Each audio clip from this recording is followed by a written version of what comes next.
سلام رفقای زردآلویی عزیز. پارت دوم مدیریت تکنولوژی برای بچهای iOS. محتوای اصلی محتوای دیجیتال ویلبینگ. اونجا اومدم خط قرمزا، نکات، مطالب همه رو توضیح دادم. اما از اونجایی که دیجیتال ویلبینگ فقط برای اندرویده، اینجا اومدیم برای بچه‌هایی که آیفون دارن و سیستم عاملشون iOS در مورد نرم افزار اسکرین تایم منحصرا صحبت کنیم. پس پیشنهاد میکنم بچه‌هایی که iOS دارن ویدیو قبلی هم ببینن حتما. خب معطلش نکنیم، بریم سراغ نرم افزار اسکرین تایم. وارد تنظیمات گوشی که میشیم، گزینه اسکرین تایم رو انتخاب میکنیم. بعد از انتخاب این گزینه یه چنین صفحه میاد جلومون که اطلاعات رو به صورت هفتگی داره به ما میده. البته از ساندی یعنی یک شنبه شروع شده، ولی خب روزهای هفته توش هست و داره میگه تو هر روز هفته چقدر از گوشی ما استفاده کردیم. اما اون 1 ساعت و 4 دقیقه‌ای که اون بالا نوشته ماجراش چیه؟ 1 ساعت و 4 دقیقه رو نوشته دیلی اوریج، یعنی میانگین روزانه. این عددی که داره میده عدد میانگینه، یعنی به صورت میانگین من چقدر دارم از گوشی استفاده میکنم. باید به خاطر اون میانگینه نگران باشم یا بگم ایول دمت گرم، میانگینت عدد خوبیه. که به صورت نمادین و ساده شده با AVG این گوشه هم نشون داده شده که به صورت چشمی رو نمودار بهت نشون میده که حدوداً میانگین چقدره، که این میانگین رو تو بخش‌های مختلف هم که وارد جزئیات میشه میبینیم. یعنی تو ادامه ویدیو هم بریم کلی میانگین قراره ببینیم. اگه من رو گزینه See All Activity بزنم وارد یه چنین صفحه‌ای میشم که اطلاعات دقیق تری رو در اختیارم قرار میده و ما فعلا این اطلاعات رو به صورت روزانه بررسی میکنیم. اولین چیزی که به ما میده اسکرین تایمه، یعنی استفاده معمول از گوشی، همون که چند ساعت از گوشیت استفاده کردی انقدر.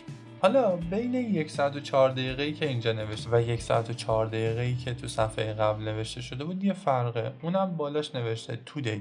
این 1 ساعت و 4 دقیقه‌ای که نوشته برای امروزه، ولی اون 1 ساعت و 4 دقیقه‌ای که نوشته بود داره میانگینه. حالا چرا اینجا یکی هم؟ برای اینکه یک روز فقط ثبت شده. این نرم افزار تازه فعال شده، به خاطر همین فقط یک روز رو ثبت کرده که تایم امروزش با میانگینش یکیه. که اینجا هم ما میانگین رو داریم که داره به صورت نمادین باز هم به ما نشون میده که حدوداً به طور میانگین اسکرین تایمت چقدر بوده. خب یه قسمتی هم این پایین هست که تو این قسمت وضعیت رو تو یک روز نشون داده، یعنی امروز، ساعتهای امروز، که ما جلوتر با این کار داریم، فعلا باهاش کاری نداریم. یه قابلیت جالبم که الان به دیجیتال ویلبینگ اضافه شده و تو اون ویدئویی که من گرفتم نبود اما الان اضافه شده و توی آیفون هم هست، اینه که انواع مختلف استفاده از گوشی ها رو داره نشون میده. انترتینمنت، سوشال، کریتیویتی و موضوعات مختلفی که نشون میده تو چقدر درگیر موضوعات مختلفی، نه نرم افزارهای مختلف.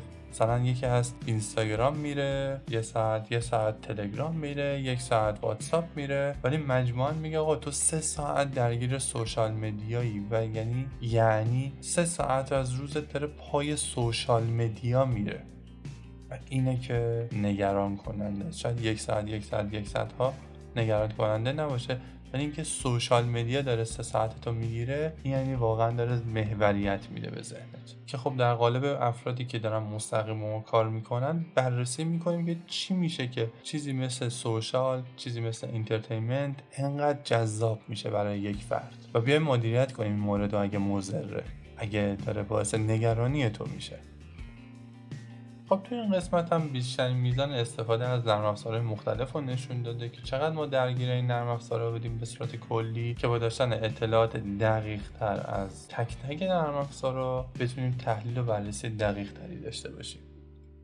خب بخش بعدی پیکاپ همون آنلاک توی دیجیتال ویلبینگ، یعنی من روزی چند بار این گوشیمو آنلاک میکنم، برمیدارم و بازش میکنم، بررسیش میکنم. که تو اینجا هم ما با عملکرد روزانه‌اش کار داریم که اینجا عدد 3 ثبت شده، یعنی من 3 بار گوشیم رو باز کردم که تو جزئیات بیشتر گفته که در طول روز چه ساعت‌هایی به چه صورت بوده. مثلا یه چیزی حدود ساعت 6 بوده که این 3 تا اتفاق افتاده از طرف دیگه فرست پیکاپ، یعنی اولین باری که گوشی رو امروز چک کردی چه ساعتی بوده، این خیلی میتونه توی تحلیلامون بهمون کمک کنه. بعضیامون واقعا میتونیم یه چالشی داشته باشیم برای اینکه آقا من فرست پیکاپم، اولین استفاده از گوشیم قبل ساعت 12 ظهر نباشه، تا قبل 12 ظهر تمام تمرکزم رو برنامه‌ام و کارام باشه، اصلا سمت گوشی نرم.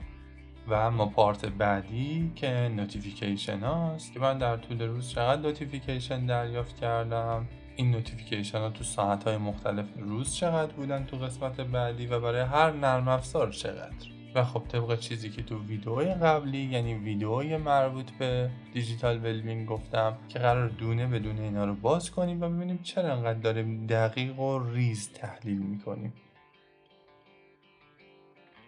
خب قسمت آشنایی اولیه تموم شد دیگه. از این به بعد میریم روی جزئیات، در مورد اونا صحبت میکنیم، کاربرداشو میگیم، راهکاراشو میگیم و در ادامه برنامه‌ای رو میچینیم برای اینکه تکنولوژی به یه ابزار مفید برای من تبدیل بشه، چون قرار حرفه‌ای زندگی کنم، چون میخوام اگرم حرفه‌ای زندگی میکنم حرفه‌ای تر زندگی کنم.